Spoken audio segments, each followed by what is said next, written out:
Hello,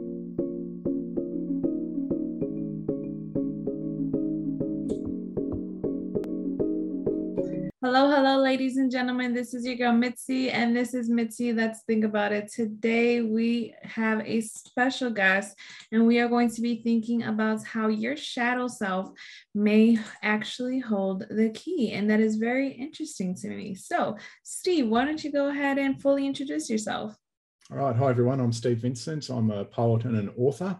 I've recently published a book called Finding You, and it's all about, like you said, Mitzi, diving into your shadow. And I guess to tell the story of the book and why the shadow actually came to me, if you've ever felt, I guess, emotionally, or there's a glass ceiling in your life holding you back, then there's a good chance there's something in your shadow. And I'll just explain a little bit about that in a second. But I guess 3 years ago when COVID hit, as a writer, I lost a really big client. It was a six-figure client. And I was just sitting around I was feeling pretty sorry for myself, to be honest. And I was sitting around wondering why, because I'd been a high school vice principal. I've been a writer for over a decade. I was very successful, right? And that period of inactivity, it really brought up some things that I wasn't feeling comfortable about myself. And I looked deeper and deeper within, and I did a lot of research, and I started writing poetry, and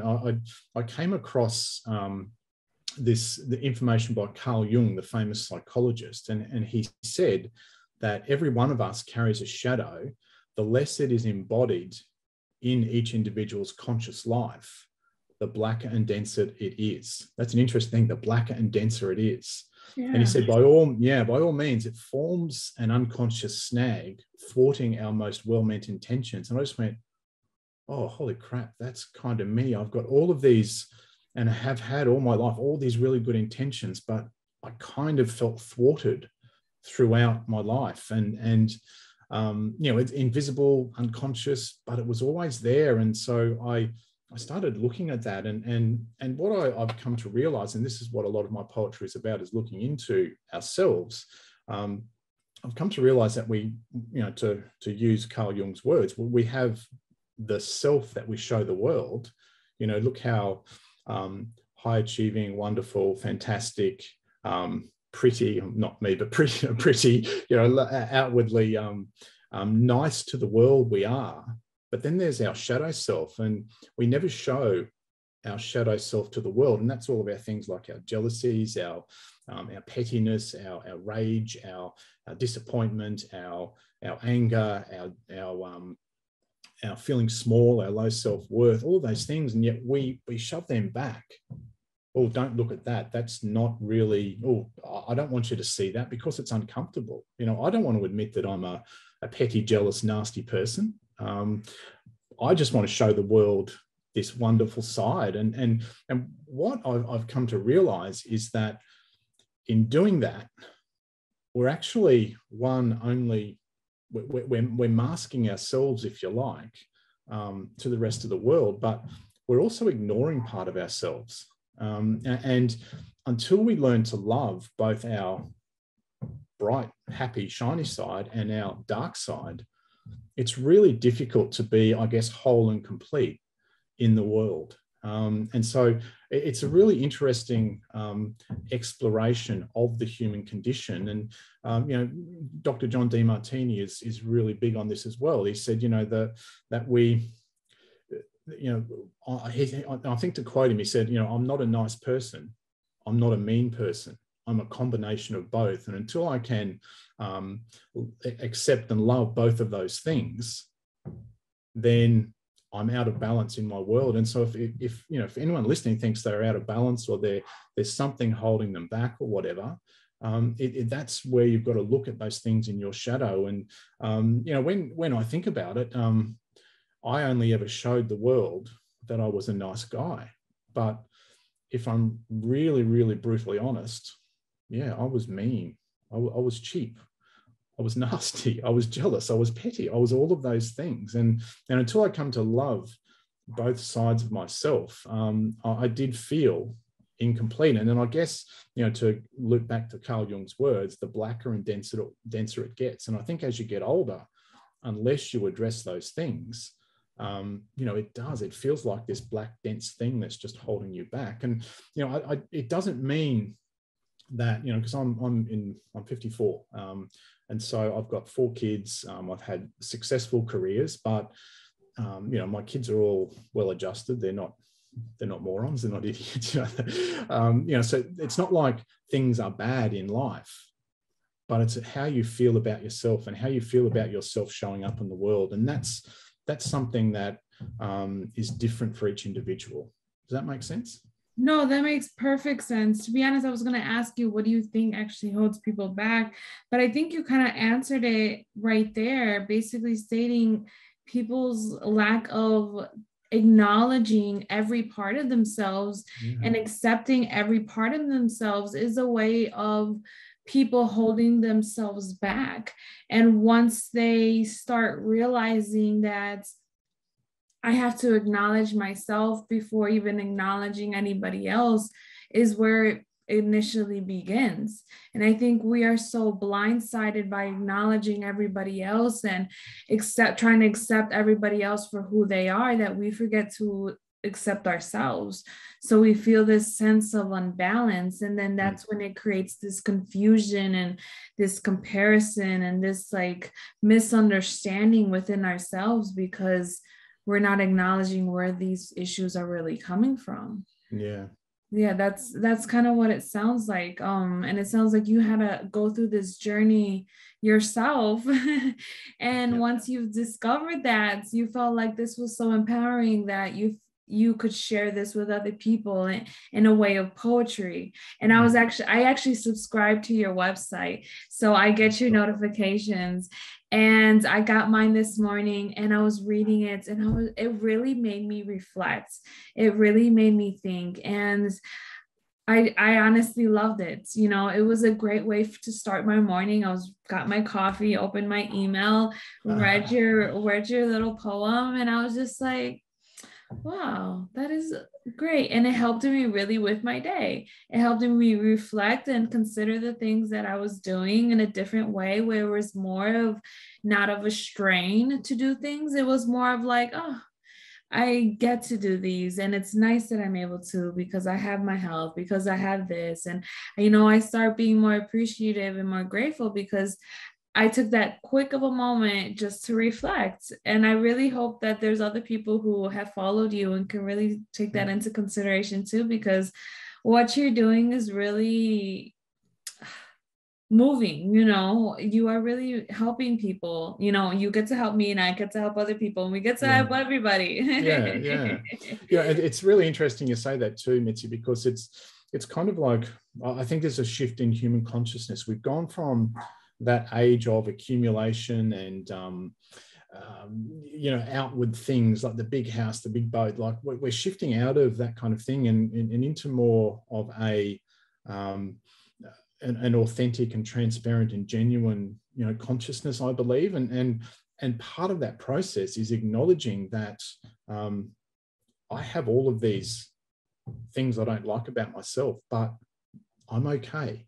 There's not something wrong or broken with me. I just have to love that other side of myself. And sometimes that can be really confronting, going, oh, gee, I am a little bit like that. I did get jealous when I saw that person's post on Facebook or whatever.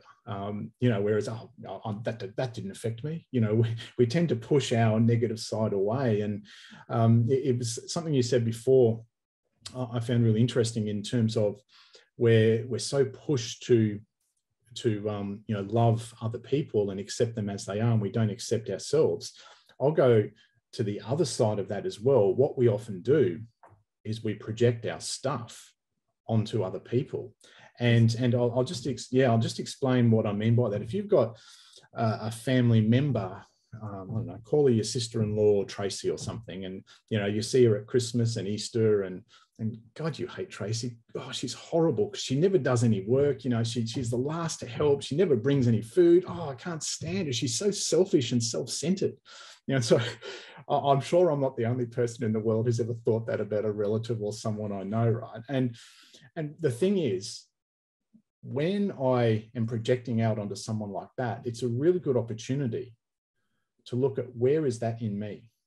because other people see Tracy and they think she's lovely and a really good friend and a good help, but I can't stand her because she's done this, this, this, and this. And so where is the selfishness in me that I'm seeing in Tracy? You know, and so Tracy and the Tracys in our lives are really good for us in that they compel us and give us opportunities to grow, to look within. And so a clear message is whenever we project something out onto someone else, where is that in us? It's an opportunity to look at, oh, gee, where is the selfishness in me? Where am I, you know, not stepping up and helping and sharing and things like all the things that I hate about Tracy? Where are those things in me? And our ego wants to protect us and go, oh, well, that's not in me. Oh, I'm not like that. You know, and then you'll build a case, you know, because I do this and this and this, and I help out the church and da, da, da. But if you've been triggered by someone, there's a good thing that's triggered something within you. And it's that old thing of, you know, when you point your finger at someone else, there's three fingers pointing back at you, you know? So yeah, people in our lives and situations in our lives that trigger us are a beautiful opportunity for growth and for looking within and looking what's buried back in our shadow. And one of the things when I was writing, and this is a part of my shadow too, writing poetry, I went to an all boys school, and, you know, poetry is a little bit not very manly kind of thing, and you get beat up if you're artistic and things like that. You know, it was the 80s. Times were different. Yeah. And so I had that creative side of me. I had actually shoved that down, and it wasn't until I had this time, and I guess the universe humbled me, you know, during COVID, and I started writing poetry again, and I didn't intend to write a book. I wrote a poem that was really raw and from my heart, and I would show it to a person or two, and they'd go, oh gosh, I really felt that in my heart. That's really helped me think about XYZ in my life. And I kind of went, what? It was just me pouring out my heart and my vulnerabilities, and there was stuff in my shadow. And I'd write another one and show it, and they'd go, oh gee, when I read that, it brought me to tears. Oh, and I started.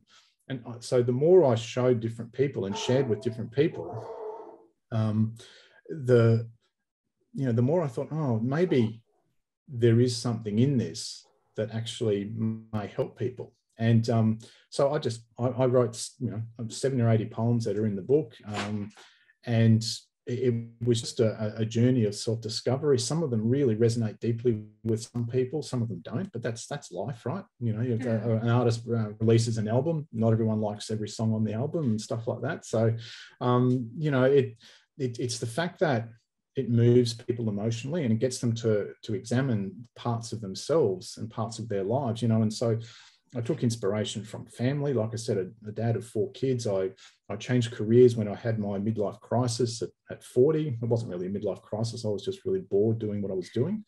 That's me protecting myself, right? Yeah, I wasn't a midlife crisis. I don't go through that. No. Yeah, it wasn't me. Yeah. But in truth, I fully owned that I did. I was at that point where a lot of people get late 30s, early 40s, where you look around you and you sort of go, is this all there is to life? You know, surely there's got to be more meaning here. And that's a really vulnerable and really uncomfortable part of this life journey. But it's also a very beautiful moment because it allows you to explore more things. And, you know, typically, it's not this for everyone, but typically too, the 20s and 30s are, we're working hard, we're bringing up kids, we're very sort of focused. And, you know, we had 4 kids under 5 at one stage. It's hard work, right? People goes, oh, it must be beautiful. No, it was hard work. I'm sorry. It was just hard sometimes, you know, all the nappies and the meals and putting kids in and out of a car. And, oh gosh, it was hard work. You know, and so when you're busy doing your hard work like that, you don't really get time to think about life and, you know, your purpose for being here, and is there more to life, and, you know, all of those sorts of things. So that you know, I absolutely own that at 40 or thereabouts. You know, I had that midlife crisis of, oh,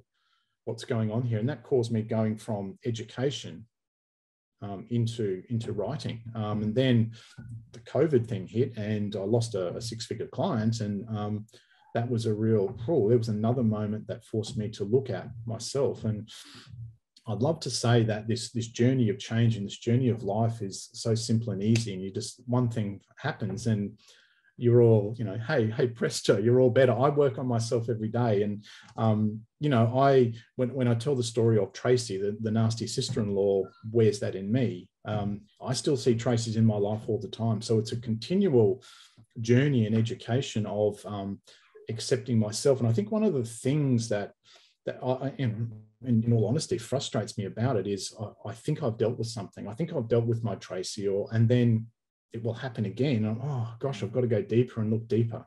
And that continual peeling of the layers of the onion is it's a process, and it happens every day. And I think my message to everyone, like, you're not broken. There's nothing wrong. It's a very human experience to have those triggers and to look at where those things are in you.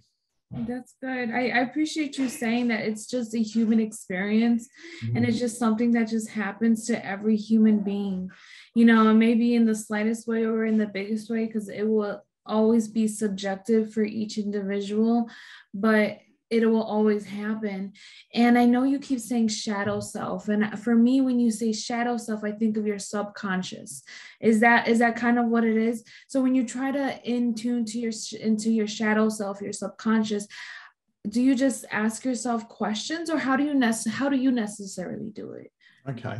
So yeah, and that's a really interesting question. So if there is something that is triggering in me, something triggers me, like a Tracy, for instance, and I think she's really selfish, and God, she rubs me up the wrong way, oh, it's horrible, I can't stand her. Yeah. So what part of me is reflected in Tracy? So it's about, where is that in me? That's the number one question. If you feel that spike of emotion, where is that in me? And like I said, the protective ego state wants to project outwards. That if I don't have to look at myself, then I don't get uncomfortable. Whereas having to acknowledge that, oh, gee, sometimes I am selfish, or in certain situations, I'm really selfish, or say it's with finances, or your weight, like where are those things in me that really trigger me? And then to look at what might be, and it might be something from your childhood, it might be something from your teens, it might be something from a past relationship where you lost trust, or whatever it might be. And it's always about, where is that in me? And I think the key then is accepting that that you have those parts of you, and you're okay, and that's okay, and that's part of the human experience. Like DeMartini said, I'm not a nice person, I'm not a mean person, I'm a combination of those two things.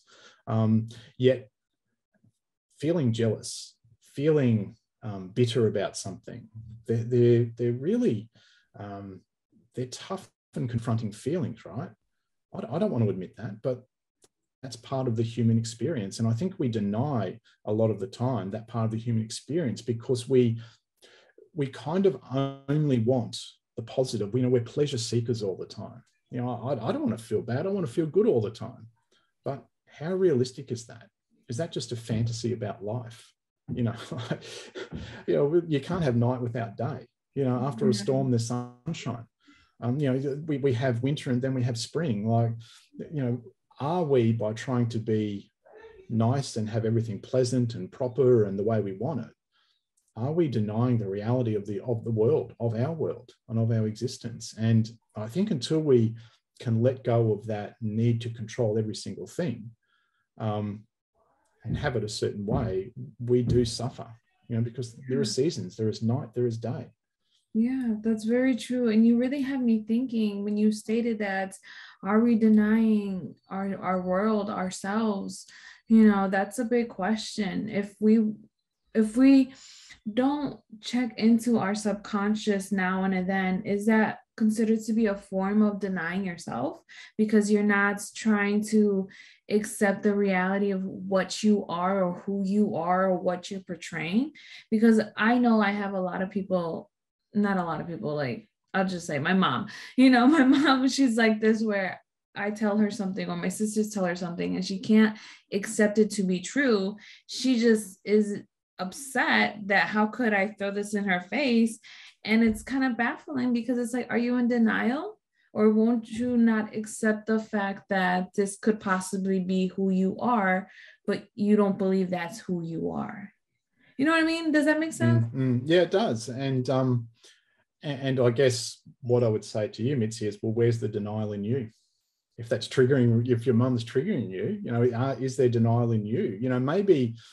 Maybe your mum's path in this lifetime is to walk a path of denial so her soul can learn some lessons. And maybe your path in life is to be able to look at yourself and grow, but maybe that's not your mum's path. Doesn't mean we don't care for, love, help, assist, but maybe we can't change that in her because that's her path this lifetime. Oh, I like the way you said that. So it's like, instead of judging her for not accepting or perceiving life the way I do, it's better for me to observe the way that she lives and just let her live it, and allow me to just pick up what I like and pick up what I don't like, and what I don't like, I don't keep. Right? Yeah. Because, we I think we, in our human arrogance, we presume to know all the answers, right? And plus we're attached to a certain outcome. And that certain outcome, just using that example, might be, if my mum was just like XYZ, then everything would be fine. Now that's a big burden to put on your mum if that's not her path to become XYZ or to have XYZ happen. Wow, there's a lot of attachments there that I think we question, am I pushing my values onto my mum, for instance? I love the way you said that. It's perfect. Oh my goodness, you are so right. Am I putting my values onto somebody else? And I think a lot of people do that, obviously including myself. Obviously, I'm no exempt, because I know that I'm far from perfect. But I think once we realize that we're far from perfect, and that's, we put our own values and our own morals on somebody else, and then we start judging them, it really takes a reflection on ourselves. Like you said, you have 3 fingers pointing right back at you. And you have to ask yourself, what can you do to keep yourself better, right? I'm assuming. Keep yourself balanced, right? Not having or not letting yourself get taken away by, oh, my mum, she annoys me so much, she won't do this, she won't do that. I mean, my parents have both passed, rest their soul, but I totally get where you're coming from. Mum, how can you think that? Mum, how can you do that? Like, so I understand very much that, but it, again, there's a trigger. If there's an emotional trigger there, where is that thing in me?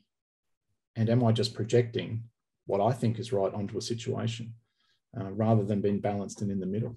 That's very true. Oh, thank you for that. Oh, that's very good. I'm so glad that we spoke. I guess to start wrapping up the show, I really don't want to let you go, but I know my timer's on, and it'll kick us out if we don't, and I don't want to do that. What would be some great advice that you can give the audience, if you can? Yeah, so I guess one, don't buy into the fantasy of social media. We see, oh, there's my dinner, there's me and my, like, that's just, they're snapshots of people's lives. They're just as broken or just as okay as you are. How do I know that? Well, they're human like you are, and they have these human traits. And so just be really mindful of elevating people like that. Because and that's the thing, right? When you elevate someone, you're down here, right? And why do we do that? Why do we punish ourselves? Why do we have ourselves in suffering like that? Again, it's a really interesting thing about what is missing in me that I think that is better than me. So the number one thing I think, Mitzi, is our emotions are not things to be scared of, repress, run away from, but they're signals for us and opportunities to actually grow as people and grow, our souls to grow and to blossom. So if I get an emotion, be it fear or jealousy or anger, The first thing I won't say I do it all the time because I'm human and I fall off the horse, but I try and look at now, where is that in me? And where do I need to bring that to balance in my life? Sometimes I just get angry for 2 or 3 days, and then I'll eventually go, all right, I'm sick of this. What's going on here? And so it's always about looking at yourself rather than projecting out onto others. Yet I think a lot of our lives, I believe anyway, have been about that projection outwards. If we can break that habit and look inwards, we will find a lot more of our answers than looking outside of ourselves.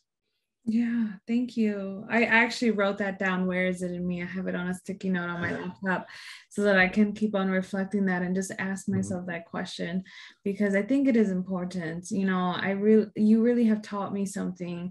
I really feel that every guest that I brought onto the show has really brought something new to my life or new to my mind that I needed to really evolve, because we all need to evolve. We all need to start changing the way we're thinking, because not only will it help ourselves, but it would truly help the ones around us. And they would truly understand and see the change in us to want to even attempt to do the change.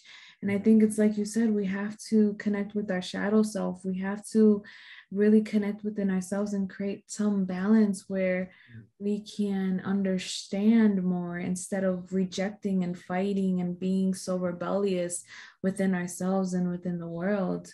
So I truly appreciate that. And I hope at least one person who's listening can at least reflect and take this into consideration, and I thank you again for your time, Steve. And that's it. That's our show, y'all. Stay tuned for more. Bye. Bye-bye.